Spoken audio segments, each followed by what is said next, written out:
Takže Dominiku a Matěji, vítejte v Off-Touru. Ahoj. Ahoj. Ahoj, ahoj. A moc vám děkujeme, že jste přijali pozvání, že nám ukážete vaše historické áro. Řekněte nám o něm něco, protože tohleto áro není úplně takový obyčejný áro. No je to vlastně závodní speciál z roku 83. Stavěl to původně závodník francouzský ve francouzské dílně pro Dakar. Před Dakarem to jelo spoustu jiných závodů, ale je to hlavně jako taková slátanina všeho závodního dohromady. Není to moc áro. No. Z ára tam je kastle a zbytek je vlastně k tomu udělaný na míru. Takže už tenkrát vlastně v 80. letech šlo hlavně o to, kdo to zaplatí a podle toho to musí vypadat. No, přesně tak. Jasně, přesně. Ono se to podle toho hlavně homologovalo jako áro, takže to má jako homologaci jako áro, takže my to reprezentujeme jako áro. A kde jste k tomu autu přišli vlastně? No, my jsme ho vlastně sehnali od Karla Slámy, protože on už ho má docela dlouho u sebe ho měl a my jsme se o tom bavili už, to je třeba 8 let, co jsme se o tom bavili, že bychom to od něj koupili a zrenovovali a pak najednou jsme se rozhodli, že jo, jdem do toho a on to už od roku 2000 tady měl v Čechách, takže... A víte, jak se třeba k němu dostal on? Ale víme, no, jezdilo to pak takový cross country ve Francii a pak tady na náš offroad maraton na seriál se schánělo nějaký auto, kluci z Moravy scháněli něco jako co jede, co je prostě nemusí nic upravovat, stavět, tak si koupili přímo z Francie tohleto. Ale když říkáš, že to jede, prozrať teda divákům, kolik to má koní, co je vlastně pod tou kapotou? Je tam Dodge Charger RTčko, 440, takže by to mělo mít něco 550-600 koní, no. Zatím jsme to neměli na brzdě, Neměli tak jsme ještě to na nevíme, brzdě, no, no. přesně. Ale podle těch věcí, co jsou na tom nastrojený, svody, sání, karburátor, tak se to pohybuje v tomhletom rozpětí. No.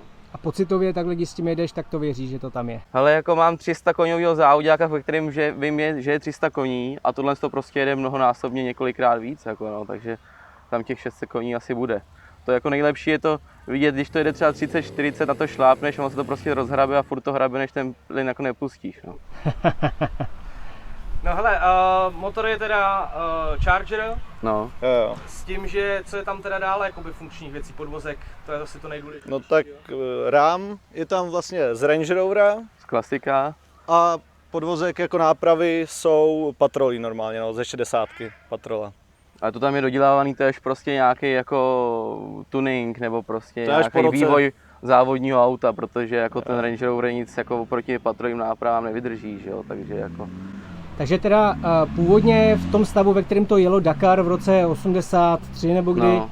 tak tam nebyly tyhle nápravy. Ne, to tam nebyl původně ještě ani ten motor, to tam byl motor z Barracudy, Lotus, z F1, ale to nic nevydrželo, že to bylo jako dost nakoňovaný a nemělo to tu výdrž, no, nemělo to prostě to.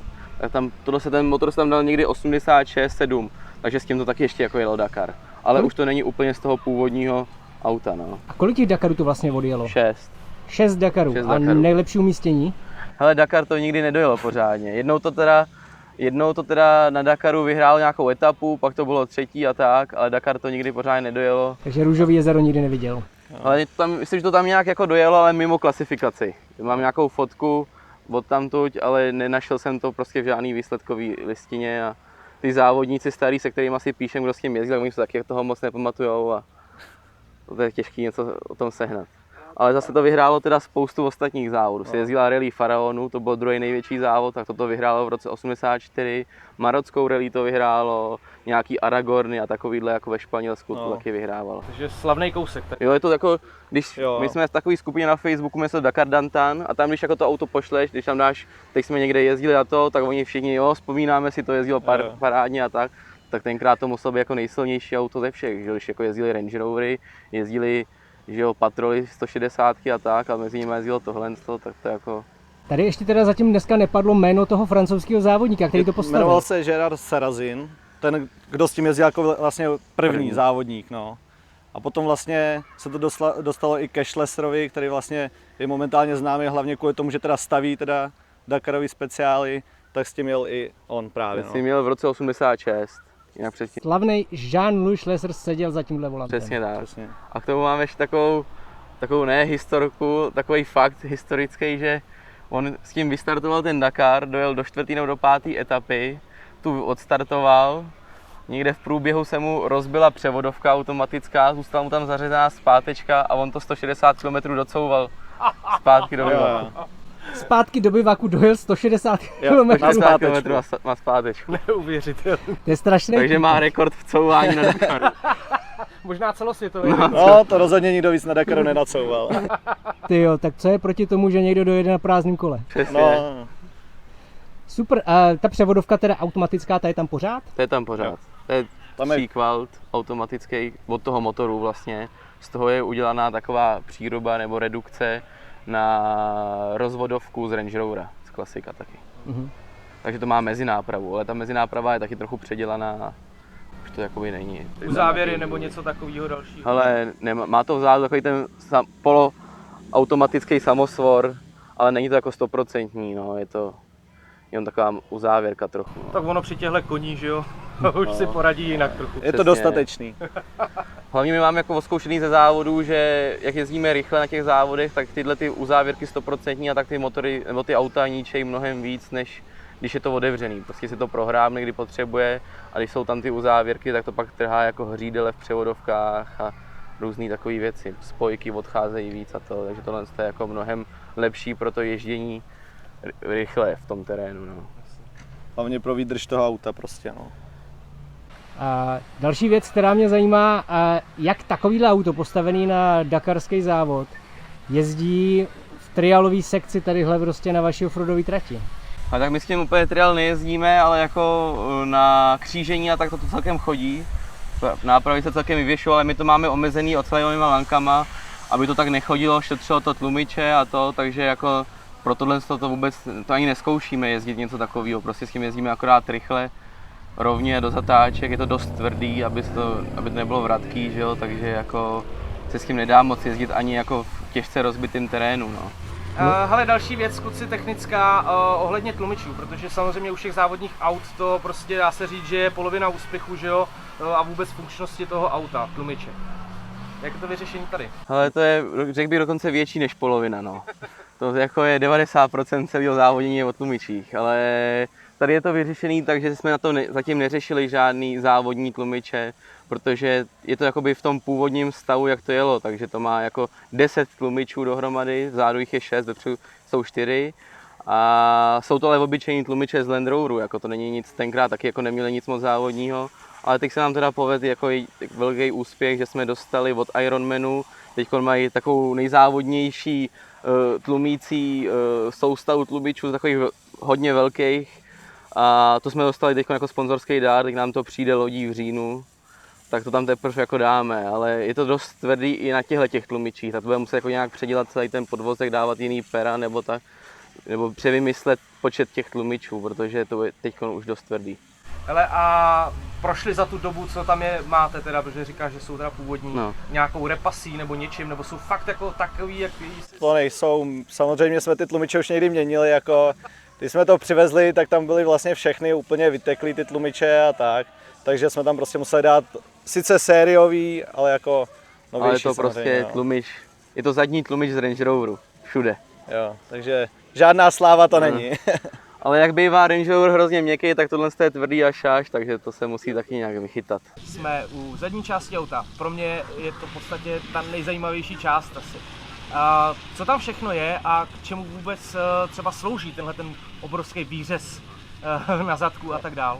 Tak tady vzadu vlastně máme velkou benzínovou nádrž, je to na 300 litrů benzínu. Původně tam byla ještě o něco větší nádrž, ale bohužel tím časem vlastně degradovala tam je taková bezpečnostní pěna v tom. Ona se bohužel rozpadla, takže jsme museli udělat novou nádrž. Vlastně tadyhle dole máme ještě chladič na automatickou převodovku. K tomu tam jsou připojený čidla na tlak a teplotu ještě toho oleje v tom automatu. A jinak tady měly vlastně být ještě rezervy. My je máme teda daný takhle, oproti tomu originálnímu stavu, kde byly ty daný takhle podélně. A to je z důvodu toho, že oni tady vlastně neměli takhle velkou nádrž, oni jezdili menší a měli ty nádrže takhle v těch bocích. A měli tady udělanou ještě vlastně zástavbu na stan, protože oni spali i v tom autě na tom Dakaru. To bylo tenkrát to bylo v pravidlech, že to auto muselo být jakoby soběstačný třeba na 2 na 3 dny, tak museli mít i jako buď s sebou spacáky nebo tak, a oni to vyřešili tím, že tady byla taková deska rozkládací a spali vlastně nahoře na té korbě. No. Sice nevím, jak se tam jako vešli, je to dost mrňavý, je to dost malý, no. Ale dělali to tak. Máme tak i videa z rally faraonů, kdy tam prostě vidí, jak tam ty lidi spějí doopravdy. No. No. To bylo takový TP až nad to auto úplně. Takže to auto prostě mělo spací vestavbu, originál prostě Jo. Westfalia. Přesně tak. Akorát oni tady nemuseli mít tu trubku, oni se moc tenkrát nepoutali, jako mnohdy neměli ani helmy a tak, takže oni jako nebyli moc připoutaný. Tak my tady máme tu trubku na ty pásy, že jo, zároveň to slouží jako spěra mezi tím rámem, takže teď už to jako není jako uskutečnitelný, no. Takže tady máme srdce toho krásného ára. Takže jak už jsme říkali, teda teďka je tam trošku jiný motor, než byl původně. Je tam vlastně Dodge Charger 440 a my ho teda krmíme už teď obrovským karburátorem Edelbrock, protože když jsme to koupili, tak v tom byl karburátor, který na to nebyl vůbec dostatečný. Někdo, když to dovážel, tak z toho vyndal ten dobrý karburátor, nechal tam takový, aby to aspoň nějak jelo a prodal to dál. Takže vlastně to jsme museli řešit na začátku. Bez toho to fakt jako vůbec nemělo žádný výkon, netek tam žádný benzín prostě, no, přes ten karburátor. A vy tušíte, jaký karburátor tam byl původně? Byl tam přímo tenhle nebo nějaký jiný? No tenhle ten tam určitě nebyl, ten novější model, ten karburátor jakoby. A nikde my jsme jakoby nevypozorovali, jaký přesný karburátor, že bychom tam dávali ten samý, to ne. Ale velikost toho karburátoru to měla jako odpovídat, s tímhle to jakoby je sladěný. A tohle to funguje nejlíp. Jako no. Pak tam máme závodní sání, taky od Edelbrocku, a pak závodní svody vejfukový, jsou od anglické firmy. A to je vlastně to asi nejhezčí na tom motoru. To je namotaný jak šnek za sebe, to je jako neuvěřitelný. No. Každopádně je to vyladěný, vidět, že si někdo pohrál. No. Tak jinak tady původně mají být 2 tlumiče na každý kolo, a to jsme jich sundali, protože se s tím nedá tady po místní trati jezdit.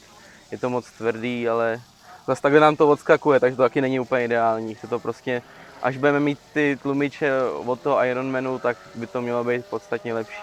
Ty budou nějak stavitelný?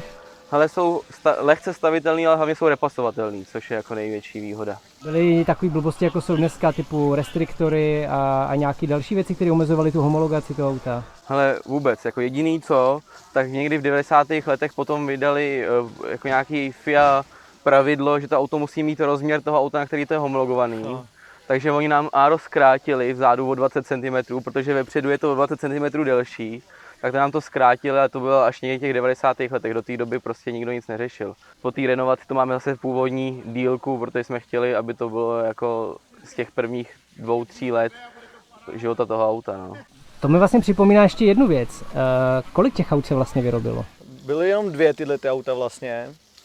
A dochovalo se jenom, nebo je známý, že se dochovalo jenom jedno tohleto. O tom druhém jsme nezjistili vůbec nic, i když jsme se ptali lidí, kteří to stavěli, kteří to provozovali potom dál ve Švýcarsku a takhle, tak se to druhý prostě někde ztratilo. Někdo tvrdí, že schořelo, a někdo tvrdí, že stojí někde v garáži, ale jako nikdo neřekne nic konkrétního, říct. Žádnou fotku nebo tak. Jako no. Minimálně v posledních letech teda nikde nejezdí. No, jako, oni jezdili vždycky ve stejném týmu do roku 89, takže od roku 89 o tom druhém autě prostě nic se neví. Jako. Takže je to vlastně jediný kus, který... Dalo by se říct, ano, že to tak je. No. Ten druhý je možný, že někde je schovaný ve stodole, ale nikdo neví kde. Tušíte kluci třeba cenu tohohle auta, kdyby se dal na net jako z zajímavosti, jo, na prodej? Ale ty auta se teď střílejí, to je docela jako móda teď to vlastnit. A jako lidi za to dávají prostě od 1 milionu do 3 jako no. A mě teda psal jeden kluk ze Španělska, co byl v tom týmu, který tenkrát jako s tím závodili, tak jako říkal, že by táta za to dal 85 000 euro, no, ale jako my jsme se ještě ani nesvezli, tak to nemáme nutkání prodávat, že jo. Takže tohle je vlastně nejdražší áro na světě. No, dá se říct, no. Hezky. Tenhle ten volant, to je ten původní volant, který držel Schlesser. Jo, to je úplně původní volant, který v tom autě je od prvního roku toho auta. Máme fotky různě otevřeného interiéru, že tady ten volant je opravdu úplně ta nejpůvodnější věc celého auta. A tady ta sedačka, Tady ta sedačka do téhle Čurol Schlesser, no. To je taky jako z 90. To má homologaci do roku 93, takže to je 3 roky, většinou se dává homologace, takže to z roku 90. Jak jsem říkal, kluci, hlavně tam nepouštějte dovnitř zdendu, nebo ten...